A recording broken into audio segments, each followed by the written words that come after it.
Hello everyone, welcome to another video. Today we're going to be looking at the most recent polls and predictions for the Senate races, as the Senate is up for the 2024 presidential election, as there are 34 seats that are available, with 28 and 38 not up, being held by the Democrats and Republicans respectively. So basically what we're going to be looking at is how these are doing in the polling.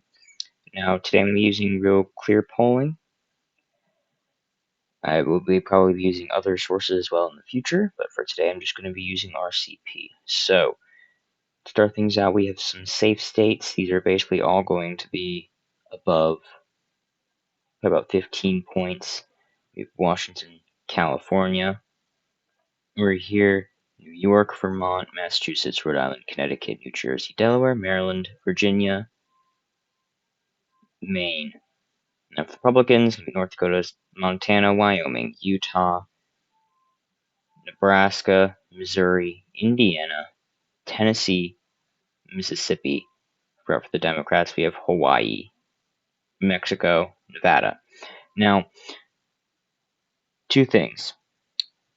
Why didn't I put in the West Virginia and the special Senate election for Nebraska?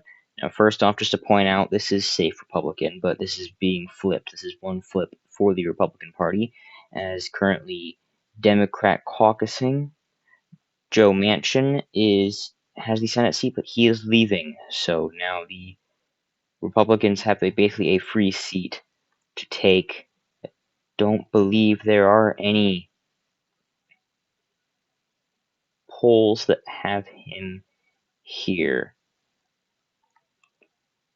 Now, also, this special Senate election in Nebraska, we have seen a Democratic caucusing candidate who had a poll that was actually relatively close to the Republican candidate. So, however, this is still going to go likely for the Republicans. However, it's not a complete safe state.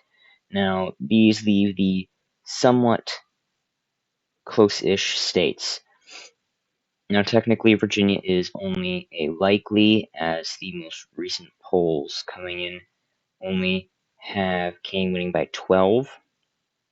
That is still a very close. That's still not very close, and basically have a complete pull away for Kane, as well as Klobuchar in Minnesota, as she has a bit back. But we have a plus 14 from September 3rd. It's just last week.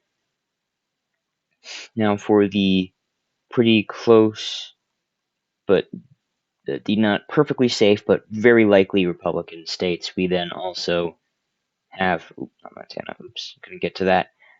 We have Texas and Florida. Now, this is 50 for the Republicans. So this is basically the cutoff where the Democrats need to win all the rest of these races. Otherwise, they will lose control of the Senate because they have the tie-breaking vote of the vice president. If they win the presidency, or if Republicans win the presidency and then have all of their likely states, then they will have control of the Senate. And both of these are going to go likely Republican, as we can see here. Cruz plus 8 and plus 4 on September 6th. Those are still relatively safe margins. They're a bit lower than previous years, I do believe, but they're still quite a bit ahead of where some people have been saying that it'd probably be, and I say that it's probably far enough up that said that he's pretty safe to keep his seat. As well as in Florida, don't have any here. I thought I saw one a minute. Florida Senate. Here it is, literally right here. Scott only up by plus 1. However, it's a very red state, so I do believe that's either going to be likely or lean.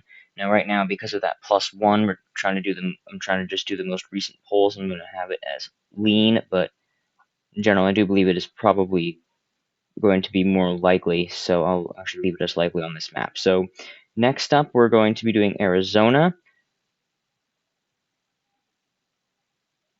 As you can see, there we are.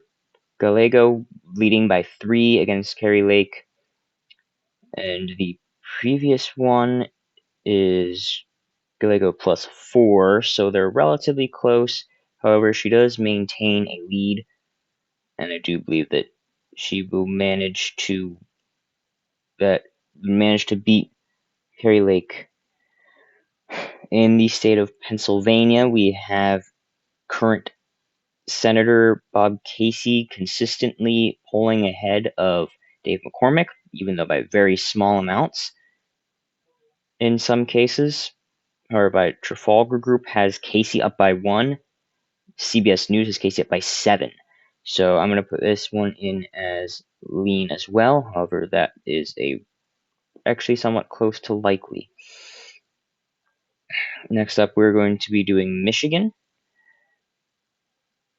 Michigan has Slotkin up by 7 and by 4 by Trafalgar Group.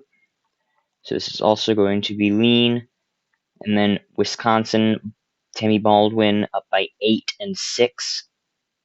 So I'm actually going to be putting it in as a lean as well. Now for the last two.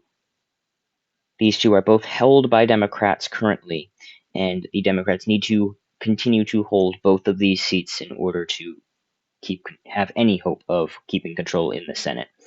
To start off in Ohio, we have a somewhat recent, the most recent poll being from Friday, September 6th by the Hill and Emerson College, has Brown up by +2 over Marino. So it's very close, +2, and we actually don't have another recent poll out of Ohio for quite some time. So we're just going to be putting this in for Brown as a tilt. This is very close, only by +2. That's right on the edge of lean. But then Montana, the last seat currently held by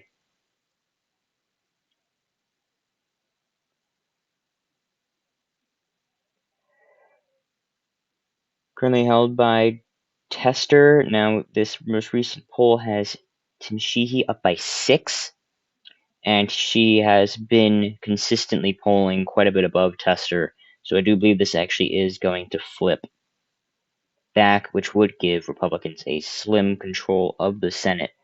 Depends on how things hold on in Ohio. Now, personally, on election night, I do think that these are going to be the colors, but I think that he's going to be winning by a bit more than that margin. I see Casey winning by more than said there. I'm feeling that Florida is going to be a bit deeper red than the polls are showing currently. But other than that, it does seem to be a relatively good polling year for some of the Senate. These make sense based on past trends and popularities of these candidates. So thank you for tuning in for today's video. And this one was short, but I'll be doing a presidential election update next after some new polling comes in from after the presidential debate. Hope to see you all soon.